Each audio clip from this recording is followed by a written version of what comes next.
Le jardin de la Villa Darwin. Darwin, c'est l'autre. On va évoluer, on va évoluer. Ah, dites donc. C'est pour mettre de bonne humeur tout le monde dans ce Blue Monday. Tout à fait. Bon, écoutez, c'est un beau lapsus. Le jardin donc de la Villa Darwin Forêt va-t-il enfin être classé? La saga autour de ce célèbre bâtiment forestois pourrait encore et enfin se conclure prochainement. Ça fait quand même près de 10 ans que des riverains se battent pour la protection de cette villa et de son jardin face à un projet immobilier. Et ils devraient bientôt obtenir gain de cause. Grégory Lenko, vous êtes là justement pour nous en parler. Mais oui, la Villa Darwin, c'est vrai que ça fait très longtemps. Hein, si les gens ne connaissent pas vraiment cette villa, en fait, elle date déjà de 1922. Elle était construite sur la rue Meyerbeer à Forêt, dans le quartier Meunier. Et en fait, cette villa, elle est seulement en partie classée. Il y a donc le bâtiment. Il est classé, une partie du jardin qui est à côté du bâtiment également, mais pas l'autre moitié qui représente quand même une surface de près de 2000 m². Et donc en fait, cette petite parcelle fait que des promoteurs immobiliers aimeraient y construire des logements, 2 immeubles en fait, pour un total de 30 appartements et un parking au sous-sol. Et donc du coup, ça fait quand même un gros projet que certains riverains souhaitent s'y opposer. Alors, il y a déjà un premier permis qui avait été demandé en 2016, un deuxième qui avait été demandé en 2019, et à chaque fois ils ont été refusés.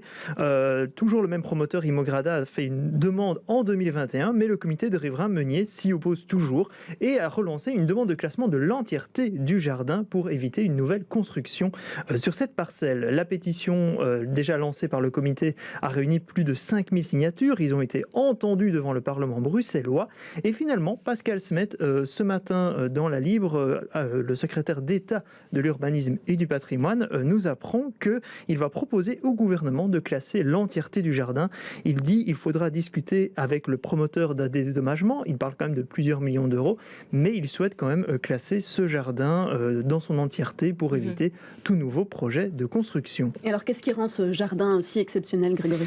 Alors en fait, donc la villa, comme j'ai dit, elle s'appelle Darwin en fait, c'est parce que c'est l'architecte qui s'appelait comme ça, Jean-Baptiste Darwin, et il a également pensé au jardin. Et en fait, les riverains, au fur et à mesure de leur recherche sur cette villa et ce jardin, se sont rendus compte qu'en fait, ça avait un caractère architectural exceptionnel. Notamment, on retrouve la conception du jardin a été faite comme une spirale de Fibonacci, donc ce fameux cercle d'or, donc une figure mathématique. Comme le tournesol, hein. Voilà, c'est ça. Donc c'est un peu le mouvement perpétuel ou un peu la perfection de la nature. Et donc ils estiment que suite à cela, il faut absolument garder ce côté historique.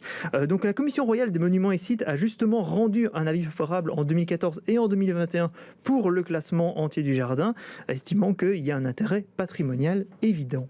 Et donc cette affaire, elle confirme aujourd'hui le poids que peuvent avoir les collectifs de citoyens dans les classements et dans les dossiers urbanistiques. Oui, 5000 signatures, vous disiez. Voilà, 5000 signatures pour une pétition, pour entre guillemets, on va quand même dire, c'est un quartier certes un peu dense, mais c'est quand même déjà exceptionnel. Et donc ça confirme le poids finalement de ces collectifs et des enquêtes publiques dans les projets urbanistiques. Pour rappel, les enquêtes publiques, vous pouvez poser des questions, déposer des réclamations, aller aux commissions de concertation pour voir justement ce que ces projets vont mener.